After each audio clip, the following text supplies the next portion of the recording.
reduce or increase.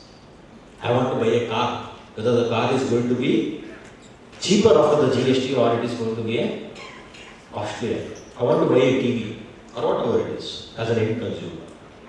What is going to happen for this?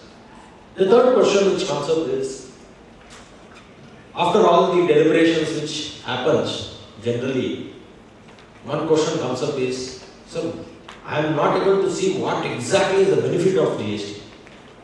What is that the GST is giving a benefit to either a trade or a consumer?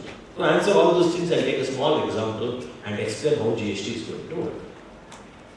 Take an example of me going to a shopper step and buying a branded shirt. Today I am paying 1,000 rupees for a shirt and he is charging me 14.5% of VAT on that. So I am paying 1,145 rupees for the shirt today. Let us see how the GST is going to work in this scenario. If you look at the breakup of 1,000 rupees, you would have bought this shirt from a manufacturer at 600 rupees. And the manufacturer would have charged him 12.5% of excise duty, which comes to around 75 rupees. I am not going into the exact rupee calculation of it. And per garment around 100 rupees, you would have spent on various services like rental, marketing, promotions, sales commissions, advertisement, everything per garment you would have spent around 100 rupees, on which you would have paid about 15-20 rupees of service tax. So on an average of 90 to 100 rupees of central taxes has been paid on this particular garment. And what is the tax he is collecting from his customer? VAT, which is a state levy. So there was no set off mechanism against the central levy against the state levy. So this entire 100 rupees was a part of his cost. He also added his margin, arrived at a price of 1,000 rupees. On 1,000 rupees, when he is charging VAT, that 14.5% is also charged on 100 rupees, which is subsumed as a cost, which is a central taxes. To remove this cascading effect, we wanted to have a GST in place, which gives me a set off of the central taxes against the state taxes. So now what this GST does is, it has replaced the central excise with GST, service tax with GST, VAT with GST. Now GST against GST set off is possible. Now the shopper stop says, my selling price is not 1,000, it is going to be 900 rupees. Making the same amount of profit what he was making even when he was selling at 1,000 rupees. So now our 900 rupees, even if he charges 18% GST, vis-a-vis 14.5%, then he is going to have a price of 1,080 vis-a-vis 1,145 earlier what he was paid. So this is the only benefit what the GST is offering. Beyond this, I don't see any major benefit which is coming in.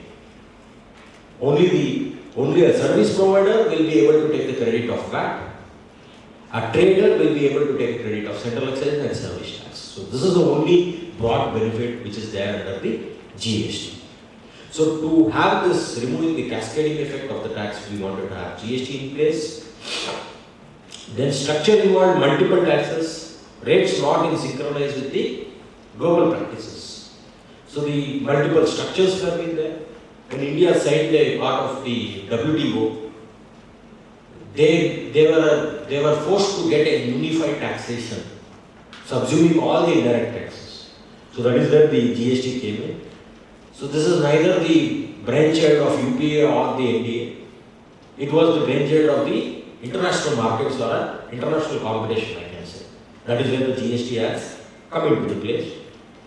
One of the things which was asked by the WTO is that, say for example, you are having this remote. This remote is 5% in Hyderabad, if I manufacture and sell in Hyderabad. Whether it is going to be same 5% if I am doing it in Delhi also, Kerala also. Today for that answer is no. There could be a difference. Under GST, this should be same. Whether it is going to be same or there could be a difference. Theoretically there could be difference, practically it will be the same. Because as Ritesh was telling, that each state have their own enactment, which is an SGST Act. The SGST Act also comes with their own schedule which gives the rate. Now, a central government or any other state cannot influence the assembly of this state. It is the prerogative of this assembly as to what amendment they want to do with the state act and what schedule amendment they want to do. It is their prerogative. So down the line of 2-3 years, you don't be surprised if there is going to be a multiple rate like what is there today for the same product in a different state. Could be possible. Theoretically. Practically, why not possible? Because any amendments of the rate what they have to do, that has to be approved by the council, GST council. GST council will be headed by all state finance minister and the union finance minister. So there it may not be passed through of having a differential rate. So because of that I am saying practically will not be possible. But this is what the framework of the law which I wanted to explain. High cost of compliance, double taxation lead to the highest prices of goods and services. So they wanted to reduce the cost of compliance. The lack of uniformity in the provisions under the different law. Now, as Ritesh has told, are you supposed to read all the 4 laws? More or less, if you read CGST and IGST, that could be more or less sufficient for you, unless until there is small differences among few provisions in various state laws. So there is going to be a uniformity. Unlike today and now, I have to keep on reading CST Act, VAT Act, and various factors of different states which is having a lot of differences in terms of even levy itself. If you see, compare the levy provision of the VAT Acts of various states, the levy provision itself is different. So these sort of differences are not there in the SGST Act. More or less everything is synchronized. So that is what the GST is aiming at. High cost of collection for the department. Today there is VAT department, excise department, service tax department. All 3 is getting subsumed. So technically one VAT department is sufficient to administer your entire GST assessee. That means your central excise and service tax department are surplus. Or the other way, maybe central excise can take care, then VAT gets surplus. So thereby the cost of collection is going to be reduced. Now the important question which is going to come when I make this statement is, sir, are you trying to say they are going to send off few people? Or maybe when the assistant commissioner was there, maybe if you would have read, you would have got a bit frightened, maybe saying that I am 2004 batch. What will happen in 2014 batch? What is going to happen to me? Are they going to remove me? Maybe you would have got frightened. Nothing like that. What is happening now is a closure vigilance and a closure scrutiny is going to increase tremendously. Today, I was actually wondering when I was also going and teaching the departments on the audit or various things when I go, they share their practical experience also, which as a neutral person I feel, yes, it's not correct.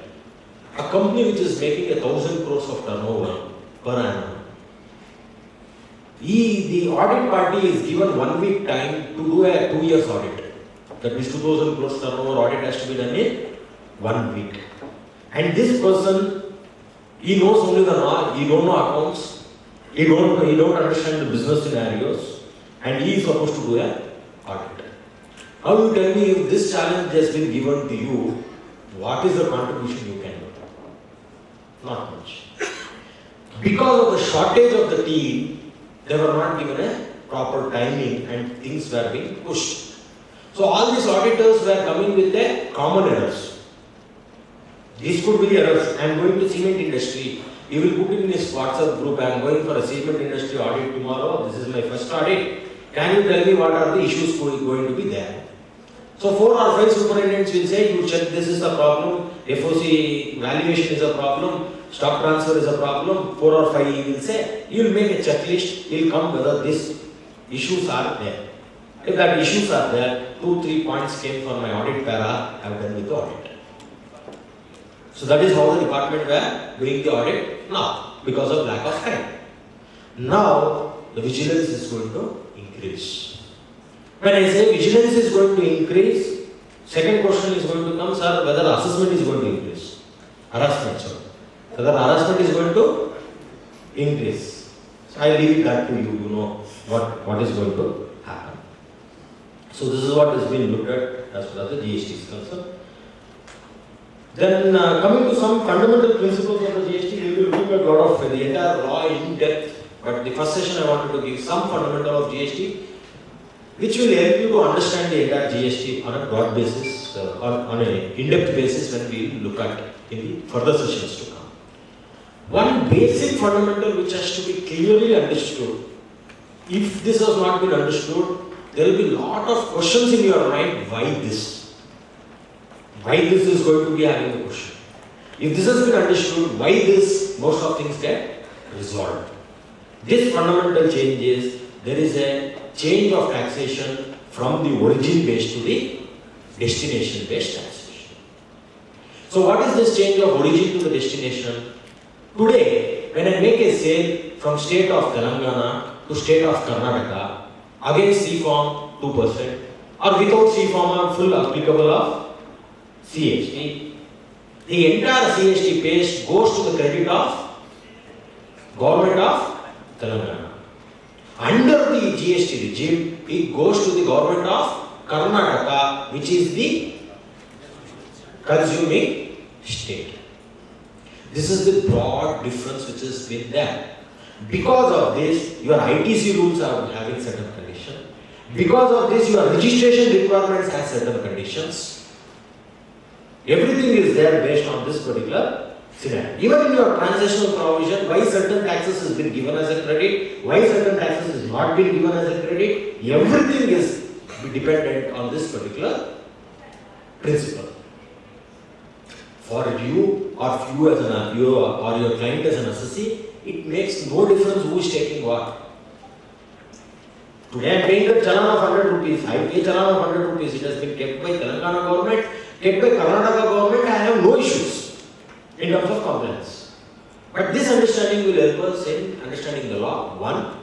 Second, I am obligated to give the place of supply on my invoice in my returns.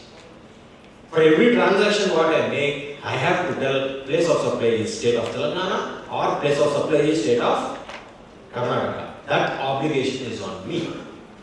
So that classification, whether it is a CGST plus SGST or it is an IGST, lies on me. To that extent, I should be knowing this particular principle. Another thing which has been told is that because of GST, now the entire India becomes one market. Yeah, you have heard this statement?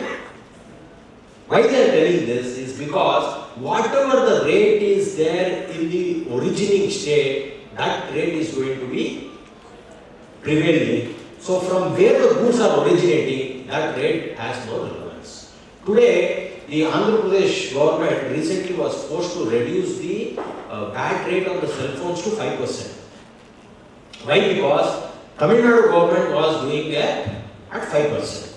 Now the manufacturer of phone is there, he wants to go and put a unit in Tamil Nadu and assume a scenario, he makes online sales to majority of his customers all over India without CFOM. What tax is going to charge? 5%, because there is going to be 5% irrespective of which state the goods is going. So when he came to Andhra Pradesh instead of Tamil Nadu, he was supposed to pay 14.5%. Now, under the GST regime, what is going to happen? Whether he is there in Tamil Nadu, whether he is there in Andhra Pradesh, what is the rate which is prevailing in your consuming state, that rate only has to be charged. So even being in Andhra Pradesh, where 14.5% rate is there, when he makes a state to Tamil Nadu, if his major sales is in Tamil Nadu, he can still pay at 5%. So for me, for advising your clients, as to where you have to put up your manufacturing unit. Today, taxation is not relevant.